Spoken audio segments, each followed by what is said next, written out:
What's your reaction to these changes?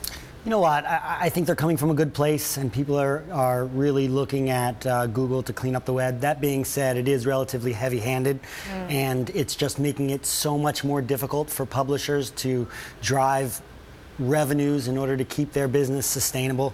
Many publishers are in a bad state, and it's just getting harder. From a user perspective, though, I mean, these pop-up ads are a pain, and sometimes it's hard to get rid of them. It certainly is, and advertising has gotten very, very aggressive. I think the real future of online publishing is asking for user choice. And at the end of the day, Who would say, yes, I want a pop-up?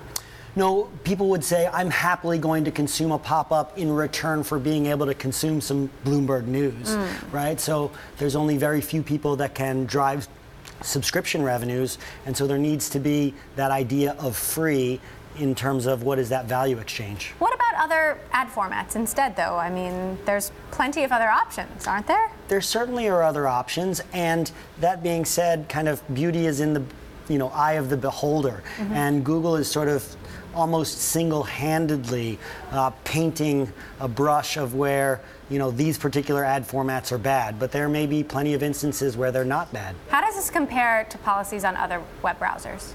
So it actually is Mozilla in private mode takes out all of the advertising. Brave comes standard, takes out all of the advertising. The largest browser in Asia, UC browser, also takes all of the advertising out. So what about Safari?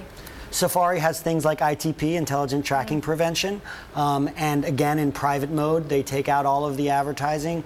Everyone is trying to find the balance between being harsh and keeping users safe. So talk to me about this from the publisher's perspective.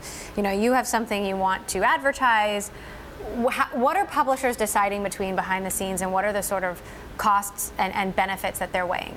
Sure. So the benefits from a publisher perspective is revenue, right? So they have to choose the user experience that will monetize that particular user while at the same time keep them coming back. So that's the balance that publishers have to weigh every day, every article, every page view. What do you make of Unilever threatening to pull ads from Facebook and Google simply because of the content on their sites? Sure. Unilever wants to make sure that they're in well-lit environments that lend credibility to their products.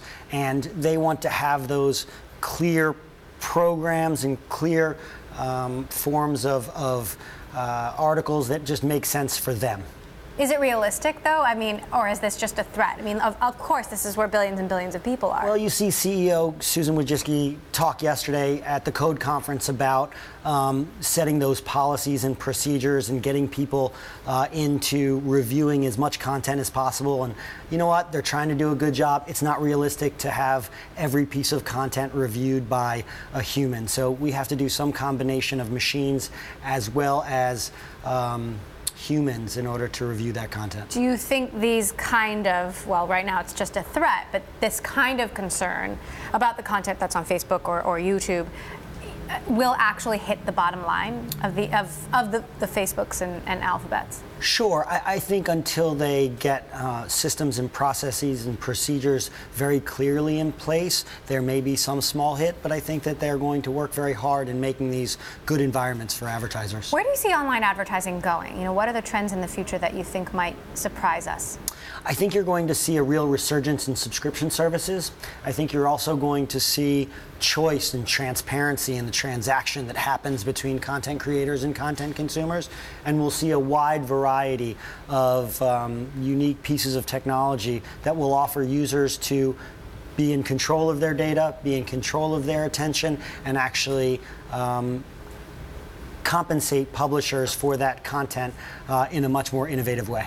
So, what's coming in terms of, the hierarchy of these platforms? Some have suggested that Amazon could actually surpass Facebook as, Google is clearly in the lead right now, but that Amazon could someday surpass Facebook as the biggest sort of attraction for online advertising. So Amazon is an incredible juggernaut as it relates to online advertising, but you also have to think they are also super strong in subscription services. You yourself probably subscribe to Prime, and Prime is not only that next day shipping service, but you can watch tons of content, and you can read tons of content included in that subscription. So they're really out ahead a bit. And I think you'll see more subscription services, both with micro payments as well as macro payments into the future. And we'll balance advertising and subscription as a form of making publishing sustainable long term.